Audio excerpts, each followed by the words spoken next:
धीमहि धियो यो नः प्रचोदयात्।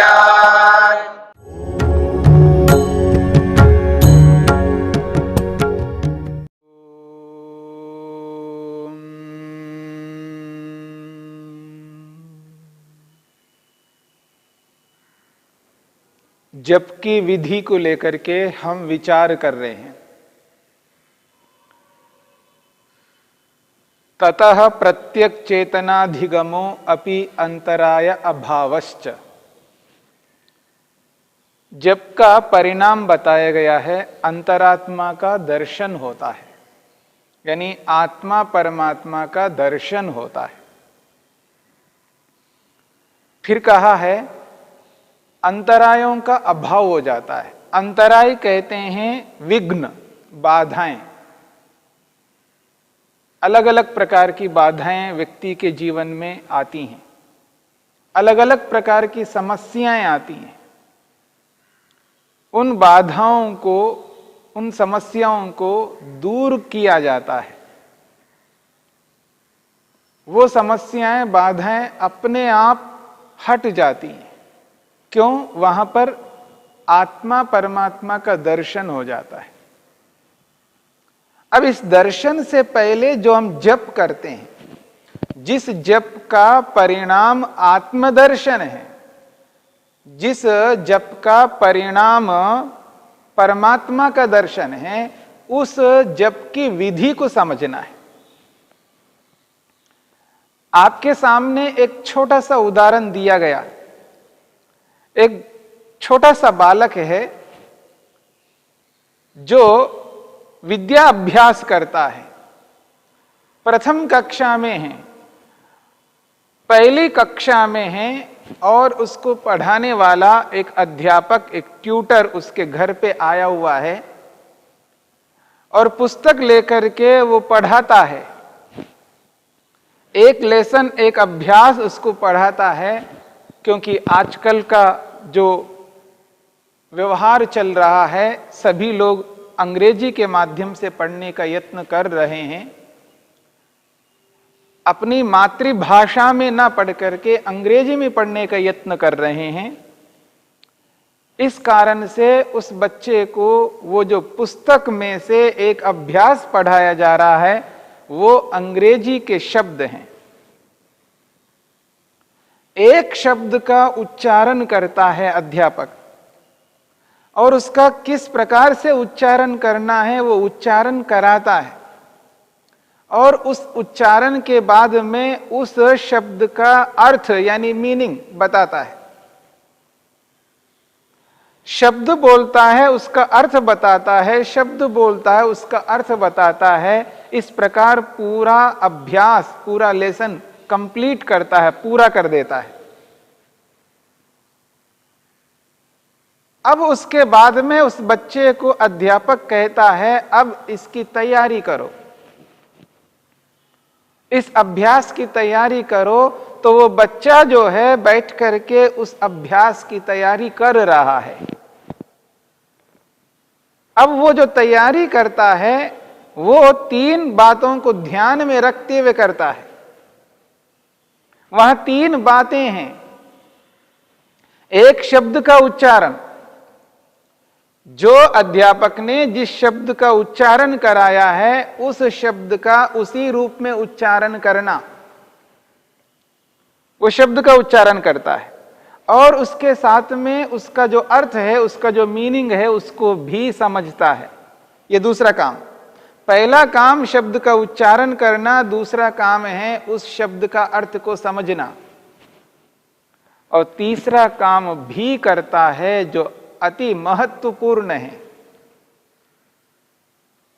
वो तीसरा ये काम करता है कि शब्द का उच्चारण करता हुआ, अर्थ को अनुभव करता हुआ, मेरे सामने ये अध्यापक, ये ट्यूटर बैठा हुआ है, उसका भी अनुभव करता है। उसको सतत ये एहसास रहता है, मैं ट्यूटर के सामने, अध्यापक के सामने बैठा हुआ हूं। उसकी अनुभूति बनाए रखते हुए शब्द का उच्चारण करता है और उस शब्द का अर्थ को भी अनुभव करता है। यदि वो ट्यूटर, वो अध्यापक वहां से उठ करके इधर उधर हो जाए तो बच्चा पढ़ता नहीं है। बच्चा तो बच्चा होता है, इस बात को हम सब जानते हैं। वो किसी खेल में लग सकता है, वो टीवी में लग सकता है, वो कुछ भी कर सकता है अन्य कार्य। मान लो वो अध्यापक फिर वापस आ जाए तो तुरंत बैठ करके वापस पढ़ने लगता है। जब तक उस अध्यापक की अनुभूति बनाए रखता है तब तक वो शब्द का उच्चारण करता है, उसके अर्थ को अनुभव करता जाता है। और जैसे ही अध्यापक वहां से हट जाए तो उसका बोलना, उसका अर्थ समझना बंद हो जाएंगे और वो किसी न किसी और काम में लग जाएगा।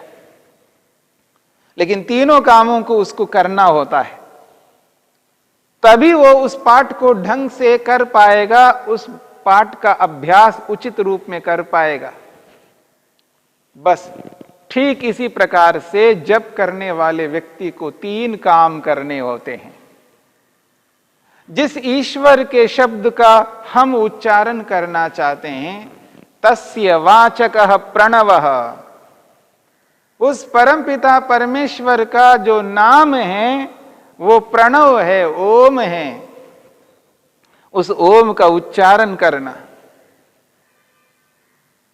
उस ओम का उच्चारण करना और उस ओम का जो अर्थ है उस अर्थ को अनुभव करना, समझना है कि इस ओम का अर्थ क्या है। तो शब्द का उच्चारण करना और अर्थ को अनुभव करना, और तीसरा काम महत्वपूर्ण है, उसको भी करना है। हे परमेश्वर, आप मुझे देख सुन जान रहे हो। हे परमेश्वर, आप मुझे देख सुन जान रहे हो। आपकी उपस्थिति में उपस्थित हूं, आपके समक्ष विद्यमान हूं। क्योंकि परमेश्वर सर्वत्र व्याप्त है, कण कण में विराजमान है। ऐसा कोई स्थान नहीं है जहां परमेश्वर ना हो। ईश्वर सर्वत्र व्याप्त है, मेरे सामने, मेरे पीछे, मेरे दाएं, मेरे बाएं, ऊपर नीचे सर्वत्र विद्यमान है। मैं प्रभु में विद्यमान हूं, प्रभु के समक्ष हूं। प्रभु मुझे देख सुन जान रहे हैं।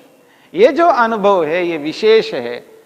इस अनुभव को ईश्वर प्रणिधान के रूप में भी हम कह सकते हैं। शब्द का उच्चारण करना, अर्थ को अनुभव करना, साथ में प्रभु की उपस्थिति को स्वीकार करना, ये एहसास करना कि मैं प्रभु में हूं, प्रभु के समक्ष विद्यमान हूं, प्रभु मुझे देख सुन जान रहे हैं। मैं प्रभु की उपस्थिति में ही ये ध्यान कर रहा हूं, ये जप कर रहा हूं, ये भक्ति कर रहा हूं। जब तक ऐसी एहसास ना हो, ऐसी अनुभूति ना हो,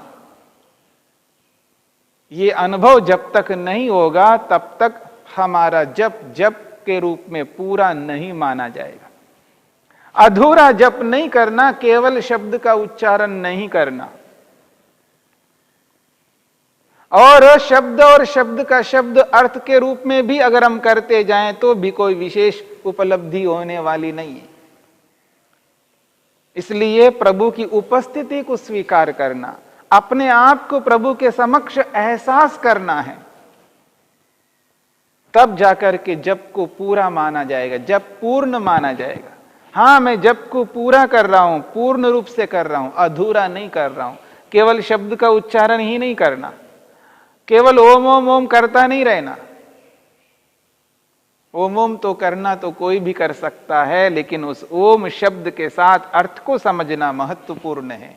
और उससे भी ज्यादा महत्व देता है प्रभु की उपस्थिति को स्वीकार करना। जब करने वाले को ये अनुभव करना अनिवार्य है कि ईश्वर सब जगह पर विद्यमान है। इसलिए उसे ये एहसास करना होगा, मेरे सामने है, मैं प्रभु के समक्ष विद्यमान हूं, मैं प्रभु में विद्यमान हूं, प्रभु मुझ में विद्यमान है, मैं प्रभु में विद्यमान हूं। ये जब तक अनुभव नहीं करेगा, इस अनुभूति को बनाए नहीं रखेगा, तो जप को जप के रूप में ठीक से नहीं कर पाएगा। और ये अनिवार्य है, इसी प्रकार का जप होता है। ऐसा ही महर्षि पतंजलि, महर्षि वेदव्यास कहते हैं, तज्जपस तदर्थ भावनम, उसका जप ऐसा ही करना होगा। ये जो जप की विधि है, इस जप की विधि को अपना करके जब व्यक्ति चलता है, और जप के साथ साथ में जो योग है, ये तो स्वाध्याय का एक विभाग हुआ है।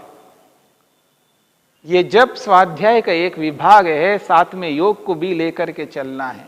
यानी योग के 8 अंगों में कोई ऐसा अंग ना रहे जिसको हम त्याग कर दें, जिसको छोड़ दें।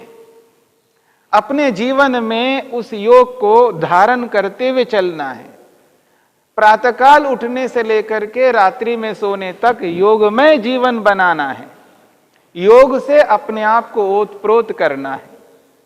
योग का अर्थ केवल इतना नहीं है कि एक समय बैठ करके ओम ओम कर लिया है, या 2 समय में हमने प्रातःकाल संधि वेला में और सायंकाल संधि वेला में हमने ओम ओम करके कुछ किया है और इसी का नाम योग है और हम योगाभ्यासी बन जाएंगे, योगी बन जाएंगे। ऐसा कभी नहीं करना, ऐसी भूल कभी नहीं करनी है। योग को हमें जीवन भर धारण करना है और जितना समय हमको मिला है उस पूरे समय को योगमय बनाना है। यानी प्रातःकाल से लेकर के रात्रि में सोने तक जो भी हम व्यवहार करेंगे वो योग में रह करके करेंगे। योग से हट करके कोई व्यवहार नहीं कर सकते। अगर ऐसा करते हैं तो हमारा जप नहीं हो पाएगा। जब तभी हो पाएगा जब हम योग में जीते हैं, अपने जीवन को योगमय बनाते हैं। इसलिए इस बात को ध्यान रखते हुए हमें जप करना है, तभी हमारा जप वास्तव में जप माना जाएगा और उस जप का परिणाम निश्चित रूप से निकल करके आएगा। अगर ऐसा नहीं करते हैं और केवल जप करने लग जाएं, बाकी यम, नियम, आसन, प्राणायाम, प्रत्याहार, धारणा, ध्यान इनको नहीं अपनाएंगे तो उस जप का वो लाभ कभी नहीं हो सकता। हां, जो कुछ भी नहीं करता है उसकी अपेक्षा से ये कुछ कर रहा है, इतना तो लाभ होगा। लेकिन जप का जो लाभ दर्शन है, प्रभु दर्शन है, आत्मदर्शन है, आत्मा की शांति है, आत्मानंद को प्राप्त करना है, वो परिणाम, वो फल कभी नहीं मिल सकता। इसलिए इस बात को समझ करके जप करना है। और ये जो जप है, इस जप में इन 3 कामों को साथ में लेकर के चलना है। शब्द का उच्चारण भी करना है और उस शब्द का अर्थ को भी समझना है। उसके साथ साथ हमें ईश्वर की अनुभूति भी करनी है। तब जाकर के जप पूरा माना जाएगा। अब इस जप को हम 3 प्रकारों से कर सकते हैं। प्रारंभिक व्यक्ति मन में नहीं कर पाता है।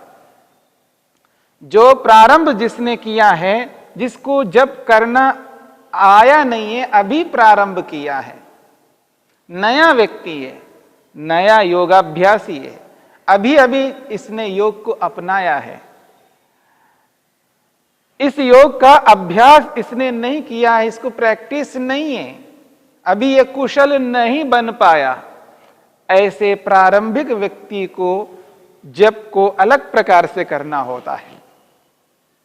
और कुछ अभ्यास हो गया है,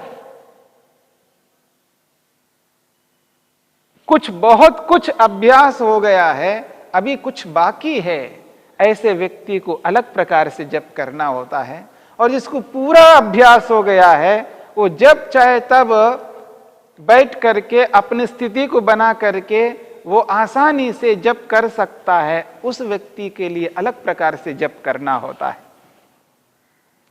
तो जप को 3 प्रकारों से हम कर सकते हैं। एक वो प्रकार है जिसको कहा जाता है बोल करके करना, वाणी का प्रयोग करना। वाणी से ऊंचे स्वर से बोल करके जप करना।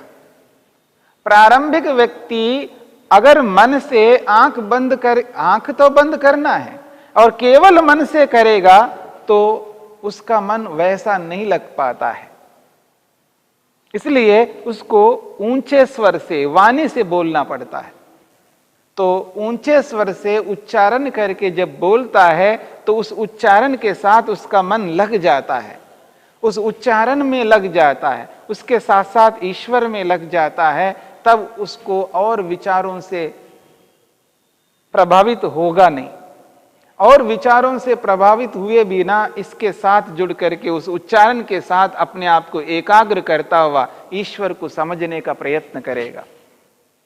इसलिए उसको, प्रारंभिक व्यक्ति को बोल करके ऊंचे स्वर से जप करना चाहिए।